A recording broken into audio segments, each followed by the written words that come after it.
My name is Oleg. I work at Stellar on a new architecture that I call ZkVM. I'm unfortunately cannot be in Boston right now. In case my connection dies, here's the TLDR. ZkVM is a multi-asset blockchain architecture for financial contracts with confidentiality. In short, the ZkVM transactions are programs that use linear types and object capability model with fast crypto to implement bulletproofs, Schnorr signatures, and Taproot. And it's all written in pure Rust, and you can find all the details under this URL. Today I'd like to kind of talk about the architecture and then explain away the bad parts, then the trade-offs that we have to achieve it. The most important thing is that ZkVM is a hybrid system. So it's not some component of abstract language. It's a complete system made from mostly other people's ideas combined together in an interesting way. So it's optimized for payment channels. It has multi-signatures. It has linear types. It has bulletproofs. And it's kind of designed as a complete package. So it starts with transactions looking like Bitcoin transactions that have inputs and outputs. So it's like a UTXO set. And in ZkVM, you can not only spend and transfer funds from like one place to another, you can also issue new assets with distinct types, which is similar how Liquid works. But what's different from Bitcoin model is that transaction is defined by the program. So instead of the programs like scripts being confined to individual outputs or inputs, the whole is defined by a program. And also the transaction has a little bit of metadata and an aggregated zero-knowledge proof. But mostly the whole structure is defined by the code that happens there. So if you want to verify the transaction, you have to instantiate the VM. So instantiation of the VM is kind of similar to Bitcoin. It's a transient instance, and verification happens completely in full isolation from the blockchain state. So you have the transaction with the program, you load it into the VM, and it's a stack machine, so it's like sort of looking similar to Bitcoin, but it also not only allows you to check some conditions, but also perform some operations on the values, like first like first class types, and move them around. So you can claim the value to create an input, and you can move it to some out, and you can do other things. And all these values alongside with some data types live on the stack while you're doing this. And so the instructions play the dual role. On one hand, they allow you to express some conditions that you're kind of custom contractual conditions, but also they simultaneously enforce the network rules. So there is no complicated kind of transaction envelope with extra validation rules around it. Instead, each individual transaction embodies certain network rules. So the whole kind of logic of validating the blockchain is effectively very thin, and most of the logic is within individual instructions. So the VM doesn't have any side effects on the blockchain state. Instead, it has two pieces of information that it collects. So one is the constraint system.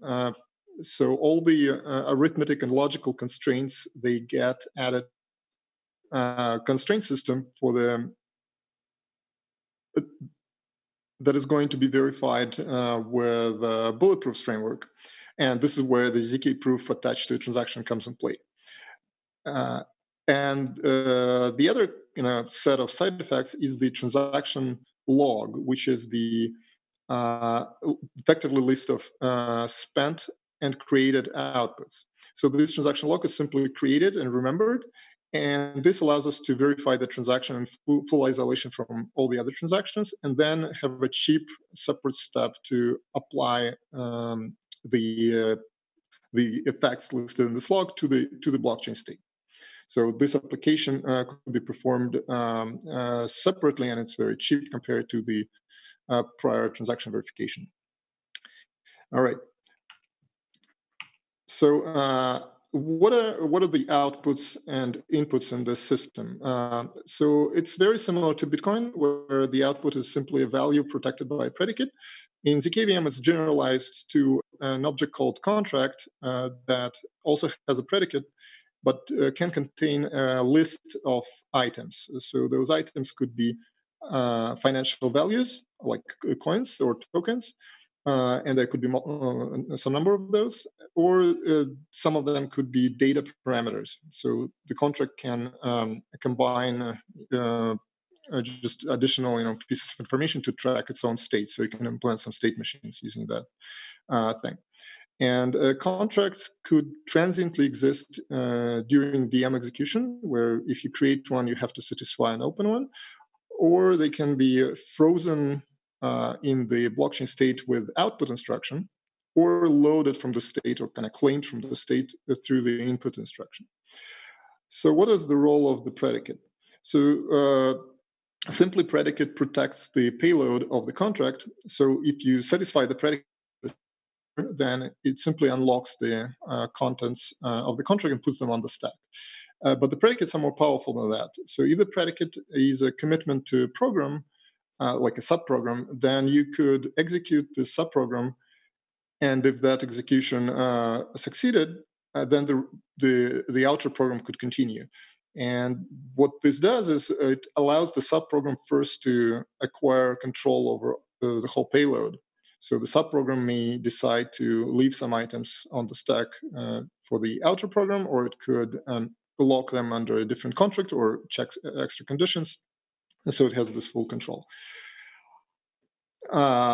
And this predicate is implemented with the taproot very similarly to how Bitcoin proposal is designed. So it's represented as an elliptic curve group element with a commitment to the assigning key and the Merkle tree of programs.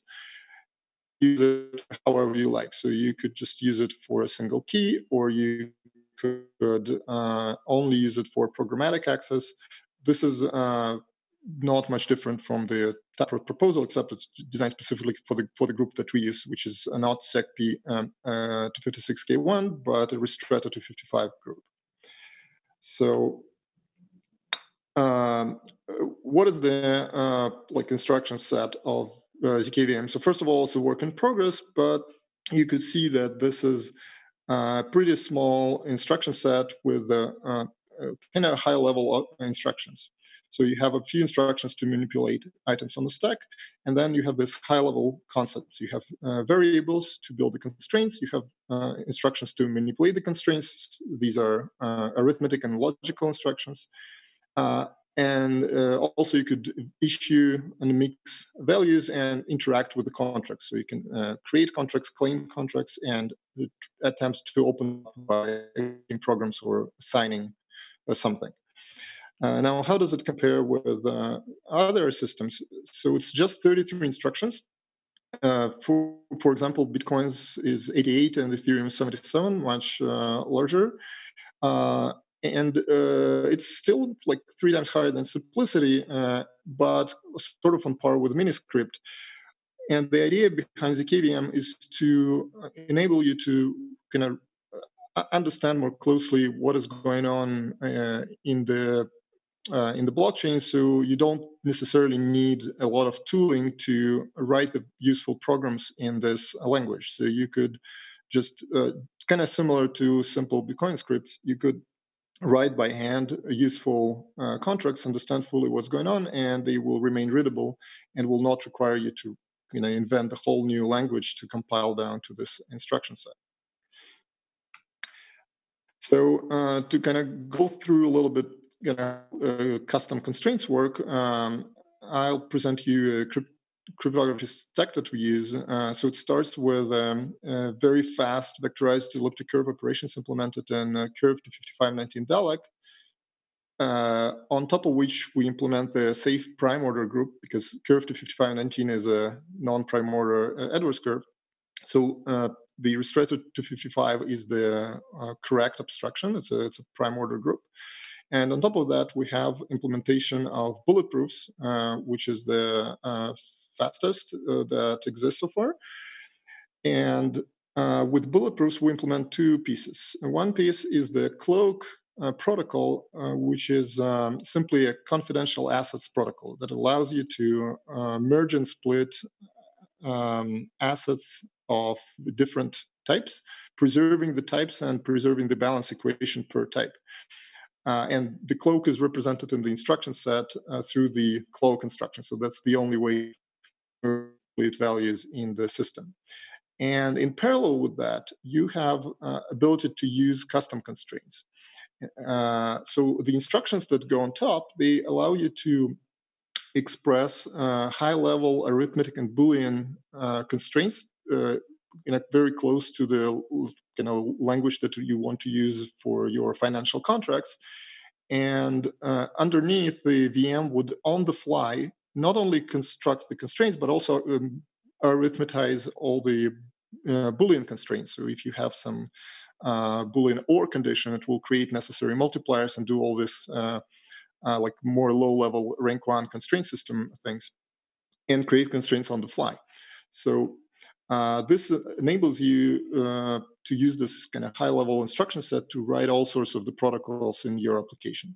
So this stack below that we have is written in pure Rust, and then you could decide to kind of build it as a library in whatever language you want, or just continue building in Rust on top. So that's pretty cool, because you could also embed this thing into WebAssembly or anywhere as a kind of C library. Now, a little bit on how the constraints work. So let's say you have this formula where you say some arithmetic expression must be true or some other expression must be true.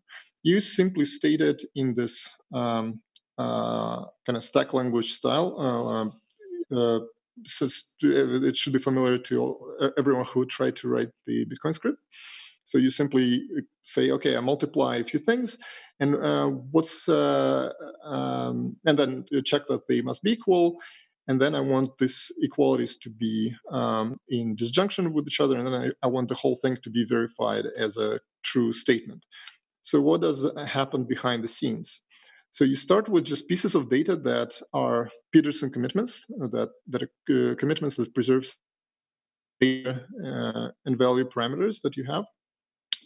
You convert them into variables in the bulletproof constraint system, and then you form the expressions. So expressions are types that exist on the stack. So when you say, I want to subtract A from B, then the VM does not really perform the subtraction. Instead, it constructs the new expression that represents the subtraction. So it sort of builds the abstract syntax tree on the fly. And similarly, when you say that a couple of expressions must be equal, it creates a new type called constraint, and then you can combine Boolean constraints together. And only when you do the verify instruction, then the whole tree of constraints and expressions gets arithmetized and added to the constraint system. And when the transaction finished executing, all the constraints that were accumulated, they're one fell swoop with a single bulletproofs zero knowledge proof. Now, to kind of illustrate how this works, let's say we have this constraint, and then we want to unlock some payment or unlock some value with response to that. So let's say we want to make sure that certain payment of a certain amount is made. And this amount must conform to certain formula, like the payment for a loan with an interest rate. So you can combine the expressions and constraints to express this formula and make sure that the payment amount is correct. And then you reuse this variable that you just verified with the value-specific instructions. So you could use the borrow instruction to create two values that are linear types, so you can clone them and can duplicate them. So the positive value you directly move into a certain output, which is you got paid. So effectively, the contract pays to the predetermined address. And the negative value is left on the stack for the user to mix it with the appropriate amount from some other source. And obviously, the negative value cannot be dropped or locked up in the output. So we call this value non-portable. So the contract, in other words, can use this combination of linear types and capabilities to fully imperatively express the requirements. So the contract literally moves the value to the place that it cares about without trying to do any kind of introspection or reflection. This allows us to completely avoid bugs like confused deputy problem, which could arise if you try to confine the script to certain part of the transaction structure and introspect other parts of the transaction, or do some conditional like signing and things like that. So here we start with the describing the whole transactions entirely, and scripts can produce pieces of this transaction as they see fit. So this is like a cool feature of ZkVM. So now I have like a few minutes to talk about the trade-offs. So first of all, this is by design a not Turing-complete execution environment. So it's not designed for arbitrary computations. It's specifically designed for financial uses that we're already seeing being in demand and actually useful. So it's the issuance of various tokens, the multi-party contracts like vaults, obviously payment channels, or order books, some derivative instruments, covenants. So it's not optimized for like massive multiplayer contracts. It's more like a few player contracts. Nicely around the kind of taproot as a model to kind of represent few party contracts. Second trade-off is related to privacy. So in ZkVM, the asset types are private, asset quantities are also private, and various data parameters can be kept private within the contracts, and the asset flow within the transaction is also fully hidden. So if you have a large number of inputs and outputs, and they're all encrypted and just use a single cloak instruction, this flow isn't distinguishable from any other with the same size. So the trade-offs are that the programs themselves are not confidential, so they are executed in clear text by the VM. So there is no kind of program encryption like in ZkZ, for instance. And the way to kind of address that, so if you use the happy case and both or like all the parties to a contract cooperate, then obviously they don't reveal any details about the contract and just provide the multi-signature, which is compressed in a single Schnorr signature. But only if they don't cooperate, then one of the parties can reveal a specific branch to show this program. And remember that the data and the values that this contract operates on are still confidential and encrypted. So secondly, the entire transaction graph is also not obfuscated like Monero or Zcash do for the reasons of scalability, like to not hurt the kind of scalability prospects. The links, the UTXO links remain completely visible, and the way to mitigate this is to use techniques like coin join. And in return, what we get is a much more scalable state that is nicely compressed with UTXO, for instance. Finally, how well does this thing perform? So first of all, it is very fast. We can verify one output in less than a millisecond with a state-of-the-art instruction set and the vectorized implementation of Curve 5519. Secondly, the performance is consistent. So your custom constraints typically constitute only a small percentage of the overhead, and most of the overhead is in the range proofs that every output has. So you don't have to sacrifice security for performance, because your financial contracts, like extra complexity in the contracts, does not noticeably increase the cost of verifying the transaction, or like increasing the proof size. Finally, there is this peculiar connection between the size of the proof and the privacy. So it's the rare case where it's more beneficial to have more privacy um, and have better performance, because if more people aggregate transactions in a single one, then they save on the size of the proof because it grows logarithmically, and therefore the marginal cost of the proof for each participant tends to go to zero. So this allows participants to improve their own kind of privacy in the transaction graph while saving on transaction costs. And finally, the compression techniques like Qtree allow us to have effectively free storage. So it's not that the storage is such a big deal. Like in Bitcoin, it's 3 gigs for the UTXO set. But the cool thing is, when it's free, then or like almost free, you can simplify certain protocols and not worry about creating extra UTXOs. So you like a lot of things like dust limits, or like worrying about the unnecessary burden on the network. Those kind of arguments just go away. Everyone can create as many UTXOs as they want. They just pay for the transaction bandwidth. So finally, the code base is like the whole architecture is designed to be small and conservative, so you could understand what's going on.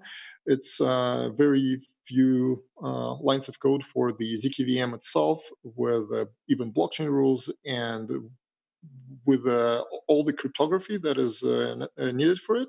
It's still pretty small. It's like 6K lines of code for ZkVM, including tests.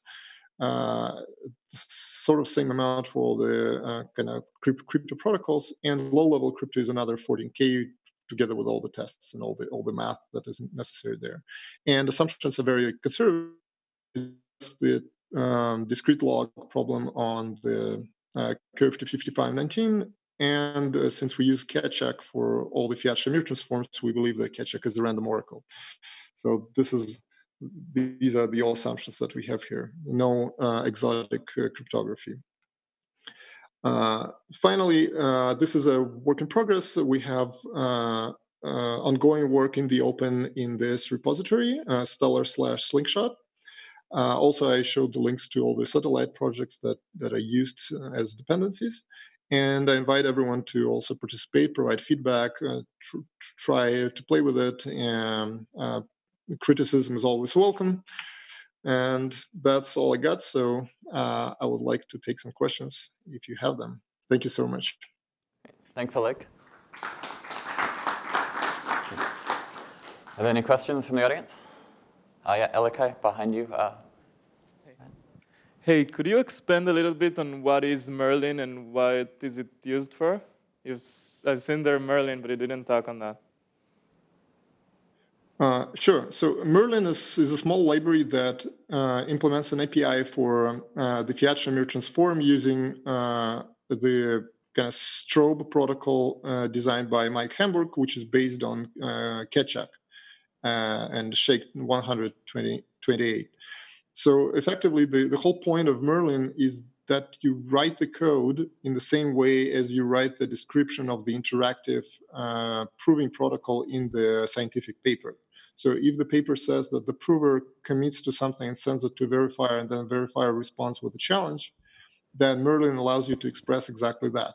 You have a function to commit, or like append to a transcript a labeled data, and then you can do this multiple times, and then you can squeeze the challenge out of this same transcript instance. And you have, like with this API, a single kind of hash function call, this API allows you to kind of closely express the code, kind of closely matching to the paper, and also compose the protocols on top of each other, so you don't have to worry about framing, like length prefixing. All of this is dealt with by the underlying strobe protocol. And if you have multiple proofs going one after another, you can simply compose them by sharing the same mutable transcript instance. And the transcript is effectively an instance of the sponge hash function. Nice. Got another question. Hi. I was wondering if you could talk a little bit about sort of who your expected users are, who are the programmers, and how will you know if they can use your language effectively? It sounds like maybe this is sort of for cryptographers. Is that right? Sorry, I didn't quite get the question. I'm wondering who the users of this language are. Are they cryptographers? Are they financial experts? Who is writing code in this language? And then how will you know if they can write code effectively? So who are the users of this like language to write this contract? So these are developers and cryptographers, just like those who write the Bitcoin scripts. So it's not designed to be a high-level language to express some kind of like real-world contracts, but it's designed to have like a good thickness. So you as a developer, even if you're not a cryptographer, you don't have to know exactly how bulletproofs work. You could still understand the mechanics of the contract and what is going on here, because you have this high-level concepts like the asset, the like number which represents a price and stuff like that. So if you are a software developer with a kind of just a basic understanding of like the kind of context and environment in which you're programming these assets, then you can kind of usefully kind of locks the funds with certain rules and then successfully verifies them. And how will you know whether those people can actually use your language successfully? Oh, sorry, come again? How will you know whether those people can use your language successfully? Well, that's why it's called an experiment. So we're building this out and asking people to try it, and also trying to build high-level systems ourselves. So we don't just build this. We're building all the kind of higher-level protocols like payment channels and the wallets and whatever software needed on top of this API. So we're the users ourselves. Since both of the last two speakers brought up vaults, I wanted to make the point that vaults invert the cooperative case and the uncooperative case, right? So the one thing you need in a vault, additional to pure computation, which both of you guys described as pure computation, is the time lock. And so time lock generally has to be pulled outside of pure computation because it's the blockchain that actually evaluates. The blockchain is your clock, and it's evaluating when this can be spent. So that's super unfortunate. It would be cool if the cooperative case was actually the cooperative case. And I know this is a very hard problem, but I throw it to both of you that putting time locks inside Simplicity or inside ZkVM via computation would be super cool, and I know it's super hard. I could kind of paint a picture of how the time locks work in ZkVM. One piece of the metadata of each transaction is the time bounds, like minimum and maximum time that the transaction is allowed to be included within the block. So it's like a kind of absolute time lock. So if you want to implement a relative time lock, you could query this kind of declared time bound in one state of the contract and lock it as a piece of data within this contract. So next time it's being accessed in the subsequent transaction that has other absolute time bounds, you could compute the difference and check that this difference is within certain limits. And the cool thing is that this difference also can be checked in zero knowledge if you want to. So people not exactly know what was the timeout. So maybe transaction was triggered in a day, but timeout was 30 days. But this the relative delta could stay hidden. And so the relative time lock is done also kind of statelessly because this state is embedded by the contract inside itself. So it kind of queries the time bound in one state in one transaction, then gets it when it's invoked in the next transaction. Cool. So I think we don't have time for, well, one more question. You got 20 seconds. Yeah, okay. Thanks for your nice talk. Could you say a little bit more on the privacy features that you mentioned? What I mean by this is you mentioned CoinJoin and possibilities of how it could create incentives even for more efficient transactions, because I think this relates a lot of to what I worked on, and I think it's very interesting. Yes, so the bulletproof proof is like for a small transaction is like 1.5 kilobytes of data, because you need to like have at least like normally 2 outputs with 2 range proofs, and range proofs are 64 bits, so you have like 64 multipliers twice, so it's like 128 multipliers. And the proof is a logarithm of the number of multipliers that you use in your constraint system. So what's interesting, if you do not like 10 individual transactions, but in one, so you have, let's say, 20 outputs in one transaction, then the proof is a log of 10 times more outputs, but it's only, just a little bit bigger by a couple of, group elements. So you could dramatically kind of reduce the kind of marginal size of the proof with respect to each individual participant in a transaction. So think of this as if people do joint kind of coin joint transaction and a joint proof, then they could achieve 2 things. First, the proof is still like 1.5 kilobytes, but now you have 10 payments.